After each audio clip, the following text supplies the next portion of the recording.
How in the world are you going to worship God without music, man? So I asked him, Muhammad, you guys don't have any music? He said, no.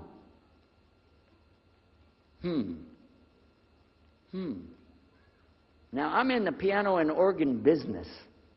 I said, how many mosques are there in the world? He said, millions and millions and millions of them. And I said, none of them have a piano. He said, no. Any of them have an organ? He said, no. Oh, man, I can get rich. Just introduce some music to these guys, put it in there, you know, bound to be. I said, do the Arabs have any music? He said, oh, Arabs have music. I said, boy, I got it figured out, boy. I can see my next $1 million coming right straight up at me, you know. So then the priest asked again another time, he wanted to go back to the masjid again. He went, this is middle of July, 1991. He went to the masjid with him again. And by the way, this masjid, Sheikh Mohammed Jabali knows it very well, is on Medina Drive in Arlington, Texas. And that's where they were going to, because we were living in Midlothian, just south of Oak Cliff and south of Dallas. So they didn't come back. All night we're waiting. What happened? Very late they came back. And when he came in, I looked. There's Muhammad. I recognized him. Who's the guy with him, though? He's wearing a white jalabiyah, white dress like this. He has a white pillbox cap on his head. And I looked at him and I said, Pete. His name was Father Peter Jacobs, but we're not, you know, Catholic, so I don't have to call him Father. I said, Pete, did you become a Muslim? He said, Ashhadu an la ilaha illallah, Ashhadu Muhammad Rasulullah. I said, oh my God. Now, I used to have cameras like these cameras right here because we had a television show called Estes Music Jamboree. So I got one of our cameras out, opened it up, set it all up on the tripod, and I was going to interview him and ask him, well, you know, well, you went to Islam. What happened? While I was talking to him, though, he fell asleep.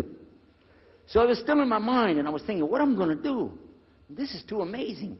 Now, here I'm preaching to the people, and I'm trying to change what I'm saying, and here's a priest, just became a Muslim. My father's saying it's a good deal. It sounds all right to him. I don't know what to do. So I decided I'll talk, make mashura. I talked to my wife. We have an apartment upstairs. We were in our apartment up there, and I'm telling her, oh, you know, a priest became a Muslim today. What is that? And can you imagine what they were saying about the Quran and saying about this and so and so? All of a sudden, she said, I want to get a divorce. Oh, whoa. It's not the subject, but what happened? She said, no, all this talking about religion and talking about Islam, and so I can see. I said, oh, no. No problem here. No problem. I said, you thought no, I was just observing somebody else. No, I'm not interested. Trust me. I don't want to be with those Muslims. Last thing I want to do is be with a Muslim. No way. Just put your mind at ease. She said, I need a divorce. I said, where are we going with this again? What's the problem with that? What happened? She said, a Muslim can't be married to a Christian. I said, what? No, wait a minute. Hold on. I don't look at me. I'm telling you, I swear I don't want to be a Muslim. Okay? Okay? And even if I did, don't you remember what he said? A Muslim man could be married to a Christian woman. It's not a problem. But I'm not saying I won't do. I'm just saying it's not a problem. She said, that is the problem. A Muslim woman can't be married to a Christian man. I want to be a Muslim, so I need a divorce.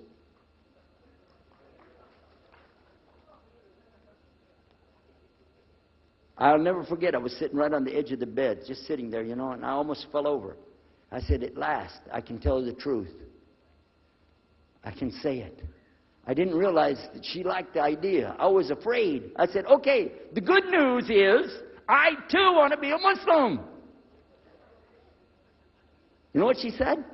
I don't believe you. I said, no, really. I was just saying that because, you know, but for sure, just so you know, I want to be a Muslim. I've been thinking about it. I want to be a Muslim. We're both going to be Muslim. Alhamdulillah, it's going to be great. Right? You know what she said? I don't believe you because you're either lying right now or you were lying 5 minutes ago when you said you didn't want to be a Muslim. And either way, I don't want to be married to a liar. So get out.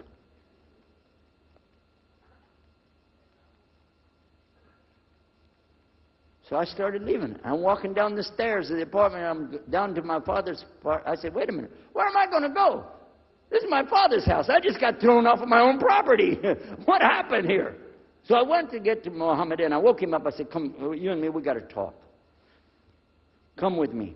And we went outside the house, and we walked those country roads in Midlothian, Texas, until the time for the sun to come up at dawn. And all that time, I talked to him about what's it like to be a Muslim, how do you have to believe, what do you have to do. Let me hear all of it now, and no more playing a game. I'm not debating, I just want to know. Just tell me. Just tell me what's Islam. I need to know what I need to do. And he told me everything, and I realized this is it. I got to make a decision. This is a big deal, though. And he told me, okay, this is up to you. You have to go make a choice for yourself. I can't help you. I said, oh, my God. So when he was praying Fajr, I decided, I've been watching this man praying this direction with his head on the ground. It's so beautiful to see a man humble himself, put his head on the ground to the Rabbil Alameen. I said, oh, my God, let me try that. So I sneaked off somewhere where nobody could see me. Illallah.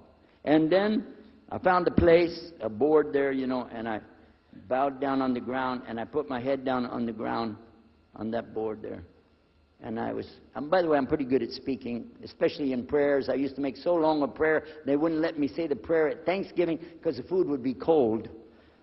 Okay? So, but I put my head on the ground, and only these words came, no more words, just this. Oh God, guide me. That's it. And I was thinking, well, I got to say more than that. Nothing. Oh God, if you're there, guide me. That's it. After a while, I sat up and I looked around. There wasn't any fancy rainbow. It wasn't birds flying around. There was no big signs from above. There was no music, angels, harps, nothing like this. It was just a cloudy day in Texas. But inside, I could realize I had to make some changes. To me, that's what I need to do. There's the problem. It's inside of me. Within a few minutes, it became clear what I needed to do, and I had to develop an idea of how to pull this off. I talked to my wife. I talked to my father.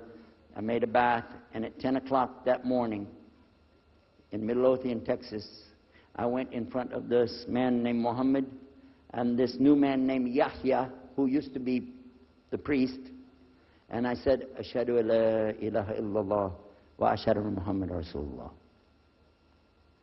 Immediately after that, my wife did her shahada. Ashhadu an la ilaha illallah, ashhadu anna Muhammad Rasulullah. A few months later, my father did his shahada. Ashhadu an la ilaha illallah, ashhadu anna Muhammad Rasulullah. Step by step by step, we saw so many people enter into Islam. We wanted to tell the whole world what is Islam. We wanted everybody to know the real Islam. I said, how could this escape our knowledge? How could we not know?